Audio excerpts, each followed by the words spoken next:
চলে এলো বিনোদন,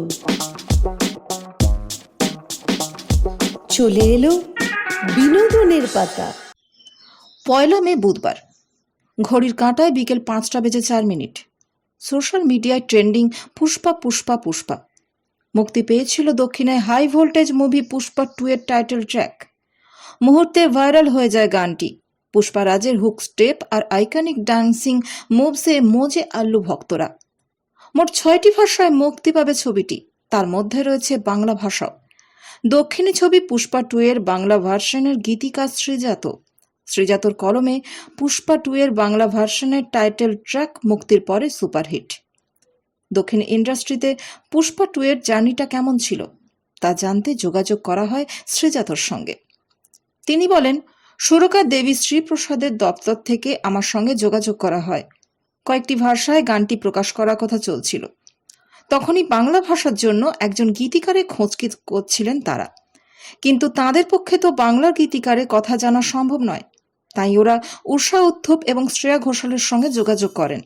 এই গানকে বাংলায় করার জন্য কার কলম মানানসই সেটা জানতে চান। তখন দুজনেই আমার নাম বলেন। উষাদি আমাকে স্নেহ করেন আর শ্রেয়ার সঙ্গে দীর্ঘদিনের বন্ধুত্ব, তাই এটা আমার কাছে বিশেষ প্রাপ্তি। তার সংযোজন উষাদি আর শ্রেয়া আমার বলার পর ওরা দ্বিতীয় কোনো অপশন খোঁজেননি। আমার কাছে ফোন আসে, বলা হয় উষা উত্থুপ এবং শ্রেয়া ঘোষালের সঙ্গে আমার সঙ্গে যোগাযোগ করা হয়। দুজনে আপনার কথা বলেছেন, তাই আমরা আর কিছু ভাবছি না। আপনি যদি আমাদের সঙ্গে কাজটা করেন তাহলে আমাদেরও খুব ভালো লাগবে। আমিও ভাবলাম এটা একটা অন্য ধরনের কাজ করার সুযোগ, করতে পারলে আমারও ভালো লাগবে। শ্রীজাত বলেন, আমার কাছে সব কাজ সমান। প্রত্যেকটা কাজকে আমি সমান গুরুত্ব দিয়ে বিচার করি। কাজটার সঙ্গে তো দিনের শেষে আমার নামই জড়িয়ে থাকবে। একটা অন্য ভাষার ছবি যেটা বাংলায় আসছে সেখানে আমার একটা অংশীদারিত্ব থাকবে, সেটা একটা ভালো লাগার জায়গা। শ্রেয়া আর উষাদি যে আমার ওপর আস্থা রেখেছেন সেটা বড় পাওনা।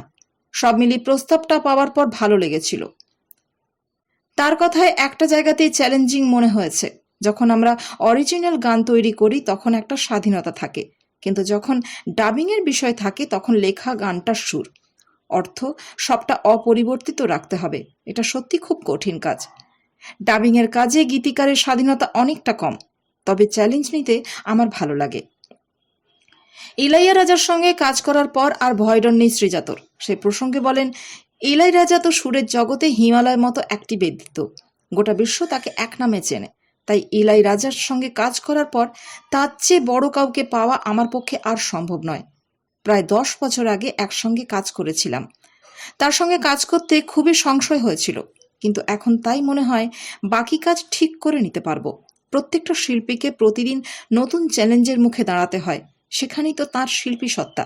আমিও চ্যালেঞ্জ নিতে ভালোবাসি।